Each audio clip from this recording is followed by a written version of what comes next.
एक प्रशासन की अगुवाई से जो एक गलत तरीके से साजिश में फंसा करके उनको जिस तरीके से जेल भेजने का इन लोगों ने काम किया, उसके विरोध में आए हुए हमारे पार्टी के एवं उनके चाहता और हमेशा गलत के खिलाफ में लड़ने वाले सभी को हमारे तरफ से झारखंडी होल जोहार। साथियों, आप सभी देख सकते हैं ये भारतवर्ष और झारखंड अंग्रेजों का जब गुलामी था, इतने सालों तक हमेशा लड़ते रहे। उसके बाद जब झारखंड अलग राज्य के लिए एक मांग रखा गया, उसके लिए भी काफी लंबा संघर्ष करना पड़ा। उसके बावजूद हम लोग को झारखंड अलग राज्य मिला। अब राज्य तो मिल गया, लेकिन राज्य मिलने के बाद हमारे यहाँ के जितने भी आम जनमानस उनको अधिकार नहीं मिला। आज अगर सरकारी संपत्ति को संरक्षण की अगर बात किया जाए तो सरकारी एक प्रशासनिक अधिकारी का जिम्मेदारी बनता है कि उसको किस तरह संरक्षण दिया जाए। लेकिन यहाँ पर एक टारगेट के साथ अपना पदस्थापन लिया जाता है। ये पोस्टिंग के लिए मारपीट होता है। कोई चाहता है घोड़ाबंदा में पोस्टिंग ले तो वहाँ पर ज्यादा बालू मिलता है, ज्यादा वहाँ पर फायदा होगा। कोई चाहता है कि ईचागढ़ में अगर पोस्टिंग होगा तो हर रात 400-500 बालू खाएबा निकलता है। कोई अगर दूसरे थाना में है, वहाँ का थाना पर वाले कैसे दूसरे ट्रांसफर होगा, वहाँ पर हम लाइन लग जाए। तो अगर ऐसे ही होगा तो राज्य में जो हमारा जो खनिज संपदा है, पूरे झारखंड राज्य में इतने तादाद पर खनिज संपदा है, अगर हम सभी को उसको बढ़िया संरक्षण किया जाए और सरकारी तरफ से उसको माइनिंग खोला जाए तो आज यहाँ के लोगों का रोजगार का अभाव नहीं होने वाला है। दुर्भाग्य की बात है, चाहे सरकार हो चाहे प्रशासन की बात किया जाए, अपना मनमर्जी से अपने चला रहे हैं, जिसका खमियाजा आम जन पब्लिक को भुगतना पड़ रहा है। पिछले दिन जो घटना घटित हुआ, इसको हमारे पार्टी कई लोग इसका कड़ी निंदा कर रहे हैं कि तरुण माता जी के साथ जिस तरह से अन्याय अत्याचार हुआ, ये कड़ी निंदा करते हैं। और इसके साथ ही जो पदाधिकारी थे, पुलिस पदाधिकारी थे, वो किस तरीके से केस को टाल मटोल करके बालू का कोई जिक्र नहीं किया है, इसके ऊपर भी जांच कमेटी बैठा करके उस बड़ा ऊपर सबसे बड़ा कार्रवाई करना चाहिए।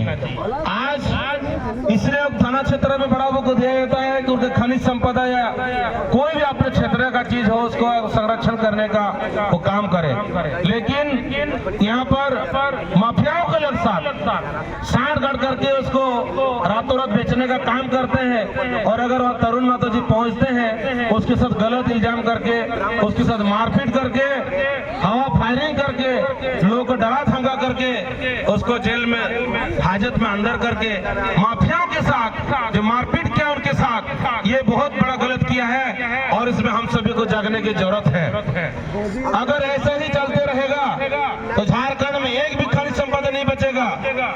आज धनबाद में, झरिया में दिन दहाड़े कोयला का चोरी हो रहा है, ईचागढ़ में, घोड़ाबंदा में, बोहरागुड़ा में बालू का भी दिन दहाड़े चोरी हो रहा है। फिर भी यहाँ पर जिला प्रशासन, खनन के लोग, सीओ, वीडियो सब मन बैठा हुआ है। इससे साफ पता चलता है कि नीचे अंचल कर्मचारी से लेकर के थाना के पदाधिकारी से लेकर के सरकार तक इसका जो है कमीशन पहुंचता है। वरना हर जगह पर टोल गेट है, टोल गेट में दिन दहाड़े खुलेआम गाड़ी पर होता है, अभी ओवरलोड, इतने जगह पर पेट्रोलिंग किया जाता है, लेकिन कहीं भी आपको एक भी पुलिस एक भी गाड़ी पकड़ते हुए नजर नहीं आते हैं। आखिर क्या है भाई, क्या है? हमें सोचने की जरूरत है। आज ओवरलोड के यहाँ पर रोड टूटा फूटा है, रोड नहीं बन रहा है। इसी वजह से अगर टैक्स सही से जाता तो रोड सड़क ही बनता, जितने भी रॉयल्टी आता सरकार के पास जाता और सरकार उस पैसा को विकास के काम में भी लागू करता।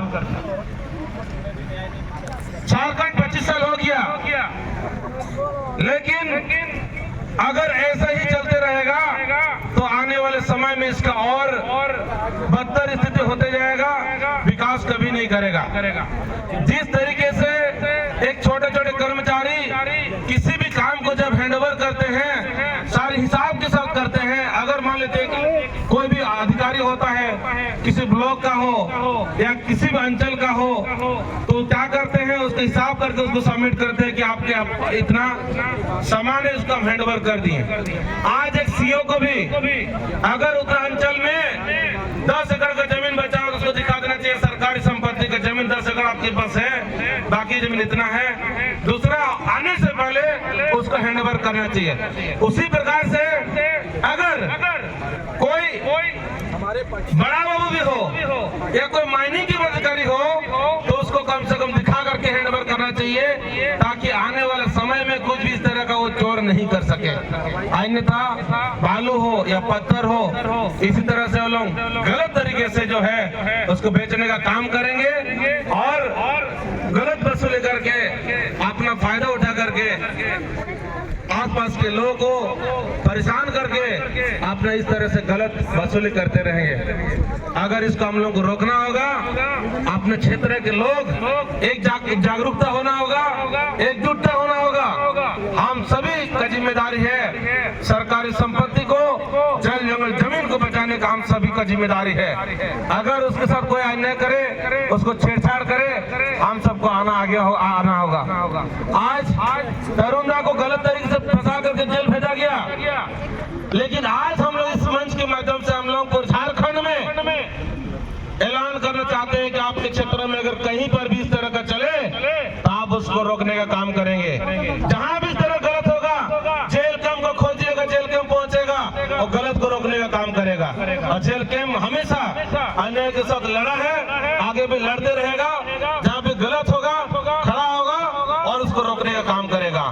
तो मैं यही बोलूंगा, तरुणा के साथ अन्याय हुआ है, जिला प्रशासन इनको रिहा किया जाए और जो दोषी है, जो गलत किया है, जो गुंडा के साथ, माफिया के साथ मिल बांट करके हर रोज हर रात 400-500 हाईवा जो चोरी करने का काम करते हैं, उनके ऊपर तत्काल कार्रवाई होना चाहिए। उनको कड़ी से कड़ी सजा मिलना चाहिए। उसको सिर्फ लाइन हाजिर नहीं, उसको ऐसे सस्पेंड कर देना चाहिए ताकि दोबारा उसको वर्दी पहनने का मौका नहीं मिलना चाहिए। मैं इतना ही बोल के अपनी बातों को समाप्त करता हूँ। धन्यवाद। जोहार। धन्यवाद रामदास मुर्मू जी।